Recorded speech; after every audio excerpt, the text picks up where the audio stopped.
है locating module, मतलब कि जो मॉड्यूल्स होते हैं जब हम उन्हें इंपोर्ट करते हैं पाइथन तो फिर पाइथन इंटरप्रेटर जो होता है वो उन्हें कहाँ से सर्च करता है, ठीक है।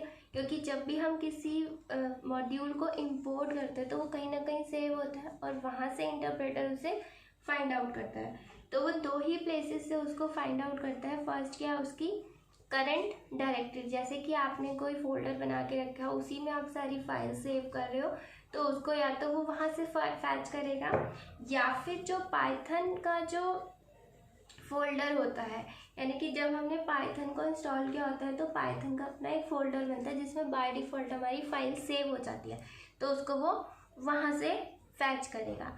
अब हमें देखना है कि हम मॉड्यूल्स को क्रिएट कैसे करते हैं। हमें क्रिएट करना सीखना है कि मॉड्यूल हम कैसे क्रिएट करते हैं और फिर उस मॉड्यूल को हम कैसे इंपोर्ट करके दूसरी फाइल के अंदर सेव करते हैं। हम एक मॉड्यूल बना रहे हैं जिसका नेम है कैलकुलेट ऑपरेशन। इस नाम से हमने .py से हमने क्या करा, इस फाइल को सेव कर दिया। अब इस फाइल के अंदर हमें फंक्शंस जो है वो डिफाइन करने। ये तो हमारा फाइल का नेम हो गया जिसका नाम जो कि हमारे मॉड्यूल है, ठीक है। हम अब फंक्शन बनाएंगे DEF, आप लोगों को पता ही है, एडिशन A और B, जहाँ पे हम रिटर्न कर रहे हैं वैल्यू किसकी, A प्लस B की। ऐसे हम बनाएंगे सब्ट्रैक्शन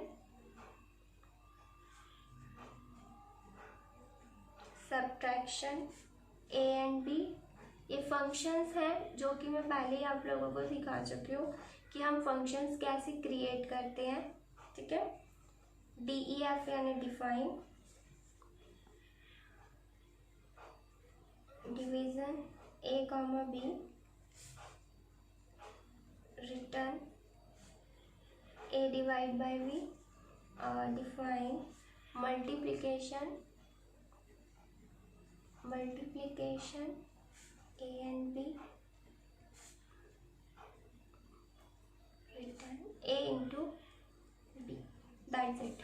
ये हमने एक मॉड्यूल बनाया कैलकुलेट ऑपरेशन के नाम से जिसमें हमने 4 फंक्शंस डिफाइन किया। अब हम किसी और फाइल के अंदर इन फंक्शंस को यूज़ करना चाहते हैं।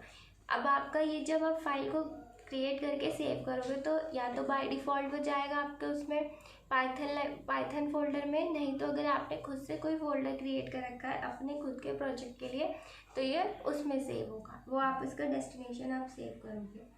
अब हमें सेकेंड फाइल बनानी है।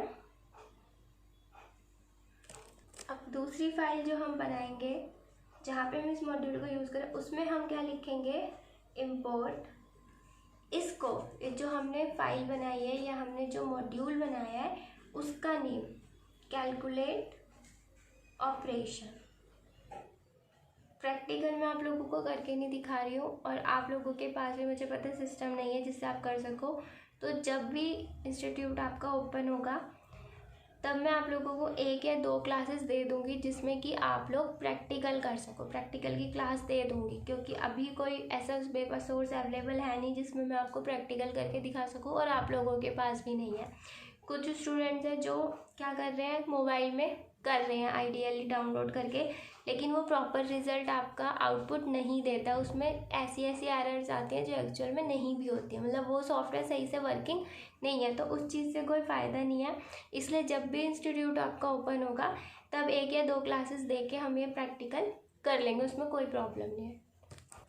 इसके आगे क्या लिखेंगे, C इज़ इक्वल टू इस मॉड्यूल का नाम, क्योंकि हम इंपोर्ट की हेल्प से कर रहे हैं इसको, कैलकुलेट ऑपरेशन डॉट, कौन सा फंक्शन हम इसका यूज़ करना चाहते हैं, फॉर एग्जांपल एडिशन हम इसका यूज़ करना चाहते हैं तो हम फंक्शन का नेम लिखेंगे एडिशन। यहाँ पे क्या है, 2 आर्ग्यूमेंट, तो हम यहाँ पे 2 वैल्यू पास करेंगे 10 और 20। तो अब यहाँ इसकी हेल्प से ये 10 और 20 इसमें पास हो गया, यहाँ ये कैलकुलेट होगा और हमें रिजल्ट जो है वो रिटर्न करके C में स्टोर कर देगा। और लिखेंगे हम प्रिंट, इस C वेरिएबल की वैल्यू को हम प्रिंट करवा देंगे, एडिशन इज C। तो यहाँ पे क्या होगा, C की वैल्यू आपकी प्रिंट हो जाएगी। 10 और 20 मीन्स 30। तो इस तरह से हम इंपोर्ट करके मॉड्यूल्स को यूज़ कर सकते हैं।